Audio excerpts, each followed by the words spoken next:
Hey everybody, Dr. Adam Chrisman, Chief Editor Officer here at MJH Life Sciences and DVM 360. Hope everybody's hanging in there and doing okay. With me today is Dr. Sally Ryan, veterinarian and a colleague of mine. I'm very proud for you to be with me. Thank you so much for joining us. Yes, thank you for the invitation. Yes, my pleasure. But, we were just talking offline because you live in Minnesota, and we were just chatting as veterinarians of like what we're thinking may be the newer normal, or what's going to happen as things start to become more non-essential is going to be coming into veterinary medicine. So what do you think? What do you think is going to be happening over the next several months? Well, I think a lot of clinics are really having to look at the way they're operating. And so in a lot of cases, clinics are working with fewer staff members than they typically have. So, a lot of it is just looking at overall operations to look, are there any ways to be more efficient in the way that we're working? I know a lot of clinics have reduced their hours, and hopefully it's just a temporary thing. But I think that, even though this has been a really difficult time for clinics across the country, it has, I think, stimulated a lot of clinics to be more creative in the way that we're operating. Yeah, I agree. I know, certain practices are, narrowing their hours down a little bit too. They were saying open from 8 to 8, and they realized, I think we could still get away with, doing a 9 to 5 kind of a shift and still seeing clients appropriately and also being profitable. Right. Sure. Yeah. And then you've had some experience in emergency medicine. I know right now that our profession is really getting bombarded with emergency medicine since it's essential. Have you been seeing that over by you in Minnesota? Yeah, with my friends who are still in the ER world, they're busy as usual. So I think that, those in the emergency sector still are very busy, and probably busier than normal because they're picking up cases that may not be seen in a primary care as often. So yeah, they're still staying very busy, it seems like. Yeah.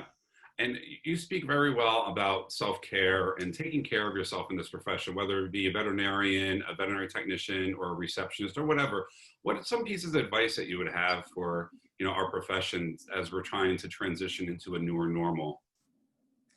Yeah, I think this is obviously such a stressful time for veteran people in our field for a lot of different reasons. I mean, certainly the economic piece of what's happening. Some clinics have closed temporarily or reduced hours, or revenues are lower than typical. So that obviously, that financial piece is really scary.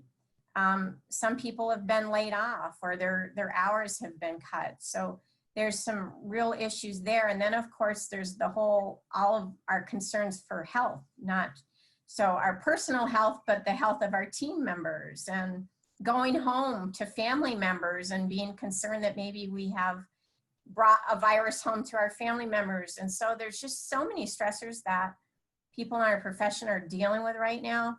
I think that when it comes to these really challenging times, is using coping skills that are important, whether it be COVID-19 or other really stressful things, whether it's a serious health issue or financial issue or major relationship problem, whatever that is, we all have to develop coping mechanisms to help us move through that. And so for instance, I know one day about a week ago, I was in a really bad mood at the end of the day, and just feeling really stressed out. And as I reflected on my day, I realized that I had spent the majority of my day and then into my evening listening to and talking about COVID-19.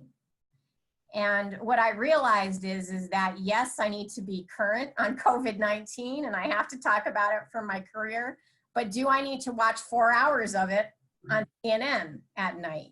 Could I have, chilled out by taking a nice walk outside or watching a more lighthearted TV program? But, those are little simple things that we do in our life day to day to help manage stress, really makes a big difference long term. And we have to do that in order to be healthy, I think, for ourselves, our family, and our team.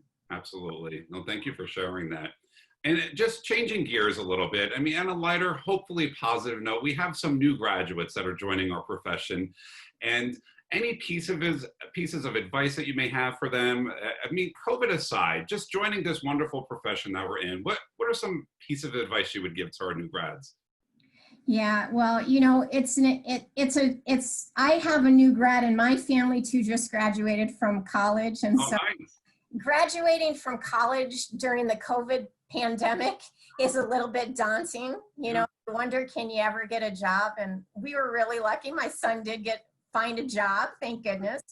But it can feel a little overwhelming for new grads, trying to maneuver through this when they're trying to get into a good situation.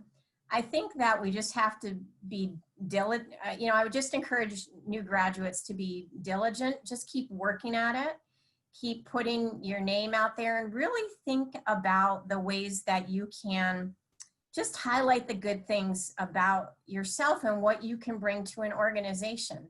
And that has a lot to do certainly with maybe your experience that you've had in vet school or working as a technician or whatever that is. And so there's that piece of it. But there's also these other kind of intangible things when it comes to being a good team member that every employer is looking for. And I know this because I hired lots and lots of veterinarians as a medical director for many years. But you know, you're looking for people that are enthusiastic, that want to learn, that come into a new work experience with some humility and some curiosity, and you know, just those attitudes of wanting to learn, appreciating the experience and the talent and the knowledge level that the people that you work with, I think is really valuable. Because sometimes what I've found is new employees come in and they want to prove themselves. Mm-hmm. Sometimes we go a little bit above what is helpful, and rather than really engaging yourself with your team members, sometimes that can be a negative. So just kind of going in there and being really open to what other people can bring to that whole experience can really help you get off to a good start. I agree. Thank you for that too, because what's unique about our profession is we do have so many different levels of expertise and different professions within. And, yeah. You know, and I say that to the new graduates too, like take advantage of the technicians and the receptionists that have been there for, you know, 10, 15, 20 years, because they will give you some insight and sound bites that you never would have thought beforehand that you would appreciate when you're part of their team. So it's so true. Yeah. It's so true. And one thing I try to remind team members is that everybody on the team wants to contribute and feel valued for what they do. And so when you can express appreciation to people and, you know, ask them their opinions and just tap into their expertise, most of the time people really enjoy doing that. Mm-hmm. Because it's their opportunity to show that they have a lot to contribute. So yeah, and that's how you make change happen in the hospital too. You get that team buy-in, right? It's very true. Yeah, excellent. Dr. Sally Ryan, thank you so much for joining me. Thank you very much, Adam. I enjoyed the conversation. Always, always. And thank you for tuning in to DVM 360. We'll see you guys next week. Okay.